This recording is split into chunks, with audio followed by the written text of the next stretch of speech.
Plus que 10 pages, les gens, on est chaud. Chapitre 18. Elle se réveilla allongée sur une table en bois dans une pièce particulière dont elle reconnaissait le parfum. Elle tourna la tête et son épaule la lança. Elle gémit, mais quand elle rouvrit les yeux, le visiteur était près d'elle. « Tu es venu, dit-elle en souriant. Tu m'as entendu t'appeler. » Bien sûr, je me souviens. J'allais m'évanouir et tu as ouvert la porte et je... Mais comment je suis arrivée là? Oui, parce qu'il ne peut pas la toucher, voilà. Donc elle se dit, comment j'ai pu arriver là? Henri était avec moi, il t'a porté. Merci Henri. Mais Henri était trop occupé à faire quelque chose sur son bureau. Qu'est-ce qu'il fait? Il prépare les instruments pour ta chirurgie. Tu as une balle logée dans l'épaule, tu sais. On a arrêté l'hémorragie, dit Henri. Mais il faut retirer la balle avant que ça ne s'infecte. Mais je vais beaucoup mieux maintenant. T'inquiète, je vais faire ça le plus vite possible. T'as qu'à te faire du souci sur les zombies qui sont à notre porte si tu veux penser à autre chose. Ils sont encore là? Et ils sont affamés, un peu de sang frais ne leur ferait pas de mal. En disant cela, Henri enfonça une petite pince dans la plaie de Tess. Oui, alors, je sais que j'ai vu plusieurs articles sur internet qui font c'est pas possible d'enlever une balle comme ça aussi simplement et tout ça. J'ai fait oui. Encore une fois, simplicité scénaristique, mais le genre de simplicité scénaristique qu'on voit dans les films. Donc, je ne m'excuse pas. Voilà. Non, en vrai, je me suis pas très très renseignée sur la façon dont on enlève les balles. Je suis désolée. Ceci dit tout étant, j'ai une cicatrice dans le dos et du coup des fois je dis aux gens que je m'étais prise une balle perdue alors que je me baladais dans la forêt alors que c'était en pleine période de chasse et que j'étais pas au courant et du coup les gens sont tout le temps là oh, mais qu'est-ce que tu racontes? Mais ça va? Et je fais oui mais depuis j'ai peur des forêts et du coup ça me fait très rire parce que c'est faux en fait si j'ai une cicatrice dans le dos c'est juste que je me suis enlevée un grain de beauté mais ça me fait toujours rire d'inventer des histoires. I'm a storyteller. Mais en gros, ce que je veux dire, c'est que je suis une raconteuse d'histoire. Donc aussi probablement une menteuse. Et voilà, et maintenant, pour la plaie, Henri prit une compresse qui imbiba de désinfectant qui soi-disant ne pique pas, mais nous savons tous que peu importe l'époque, ces produits arrachent grave sa mère, sa race, pour la poser sur l'épaule de Tess. Elle en eut les larmes aux yeux, mais s'efforça de ne pas crier afin de ne pas exciter les zombies aux alentours. Puis le robot sortit de sa sacoche une sorte de spray rayé blanc et rose. Ceci est un spray cicatrisant de 2083, dit-il en vaporisant le bras de la jeune fille. Ce sont les missionnaires qui m'en ont fourni. Ça forme un bouclier autour de la plaie et accélère le processus de cicatrisation. Plus pratique et moins douloureux que des points de suture. Tess vit sa blessure disparaître petit à petit sous une couche de mousse qui prenait l'apparence et la texture de sa peau. Comme dans iRobot. Oui, aussi un très bon film de science-fiction que je recommande beaucoup. D'ici 2 jours, tu seras complètement guéri et personne n'y verra du feu. Mais aujourd'hui, il vaut mieux ne pas utiliser ton bras gauche. J'ai tellement fait attention à ce détail. J'ai une idée, on n'a qu'à lui faire une attelle. Désolée, mais je n'ai que le strict minimum. Oui, j'aime quand les enfants ont des attelles.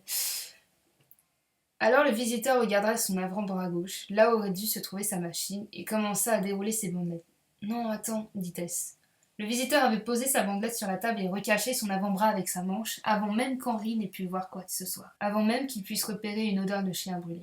Mais Henri comprit à la façon dont ils se regardaient d'un air entendu, Tess et lui. Encore un secret du visiteur que seul partageait.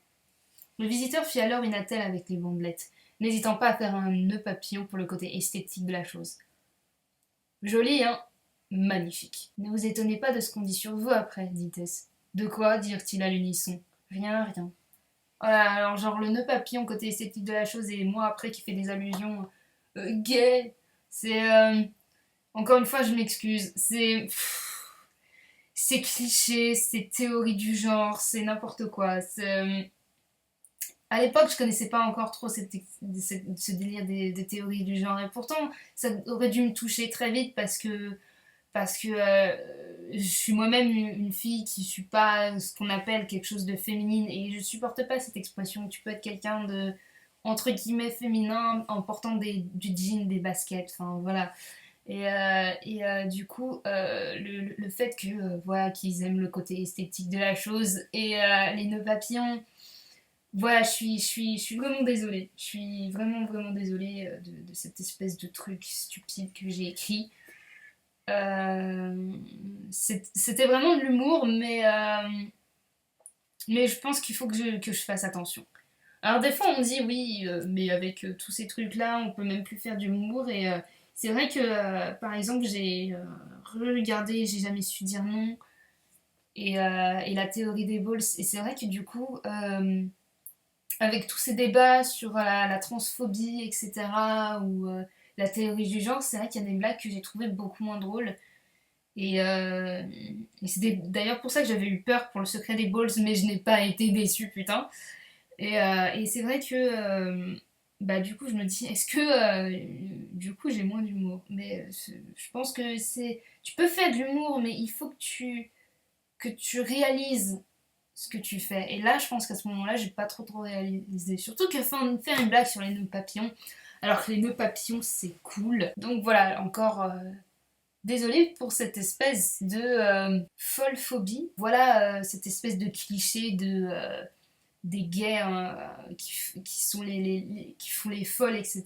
Et j'ai pas envie que ça donne cette impression-là. Donc voilà, je tenais à le souligner. C'était très long, je suis désolée. Mais voilà. En gros, Tess, t'as pas été très très cool à ce niveau-là. Bref, elle regarda le spray de plus près. En tout cas, c'est génial ce truc. J'en connais un qui devrait s'en mettre sur le visage. Tu t'es pas regardé, dit le visiteur en grimaçant. Tess se mit devant un miroir brisé et vit qu'elle avait des griffures aux joues, du sang sur le front et le bout de ses oreilles déchirées. Franchement, je me demande comment vous deux vous faites pour avoir des blessures pareilles, dit Henri. Des blessures pareilles. Encore jeu de mots, parce qu'en fait, ils ont exactement les mêmes blessures. Ah. Tess ne répondit rien. Elle savait comment le visiteur avait eu ses blessures. Mais les siennes, elle n'en avait aucune foutue idée. Vous alors, vous êtes incorrigible, dit Henri. Et puis c'était quoi cette idée de merde de lui faire peur en la menaçant de la toucher? La faille avait bien diminué, même plus que d'habitude quand je suis venue chez Raph, et maintenant elle a la taille de la tour Eiffel. Tant que ça?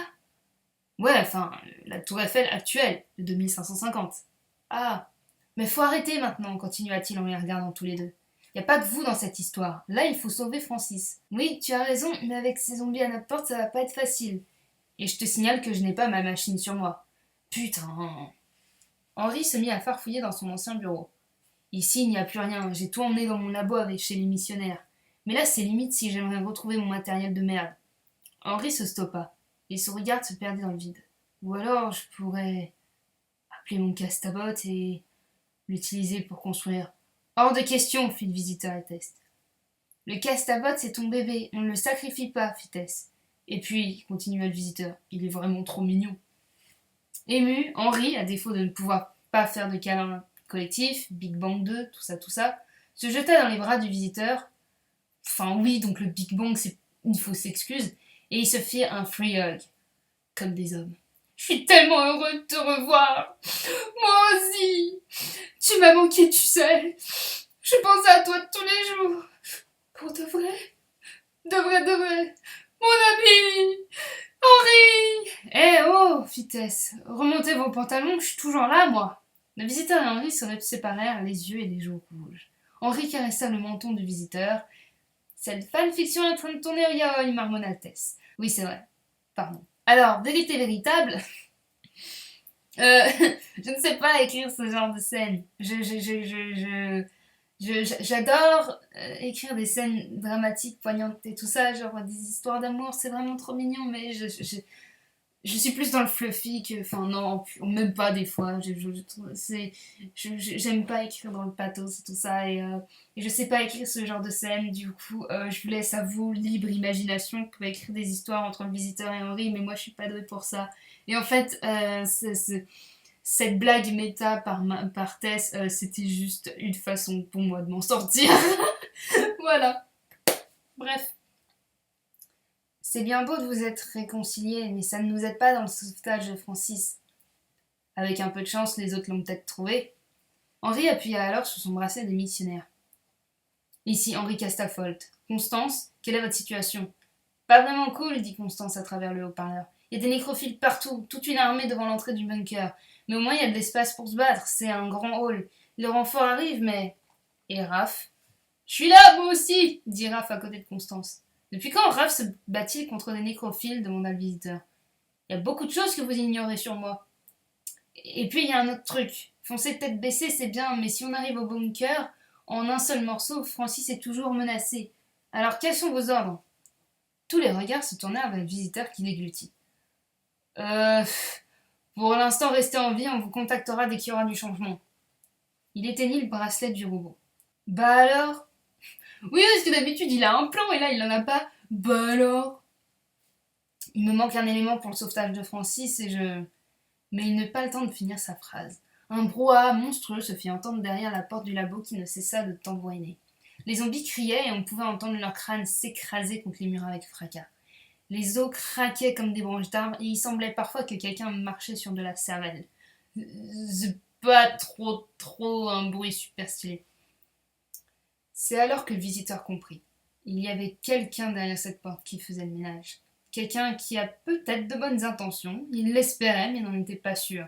Les bruits d'une barre de fer explosant les murs et les têtes lui donnant la chair de poule. Soudain, il y eut plusieurs coups de feu et Tess se blottit dans les bras du robot. Parce qu'il ne peut pas se blottir dans les bras du visiteur, hein. Puis il est très confortable ce robot. Des grognements subsistaient mais bientôt il n'y eut plus un bruit. Le visiteur se demanda s'il ne s'était pas entretué. La sonnerie de la porte les fit sursauter. Bon bah, Henri, tu devrais y aller, hein? Mais pourquoi moi? Parce que toi tu peux pas mourir, voilà pourquoi. Je dois avouer que c'est un bon argument.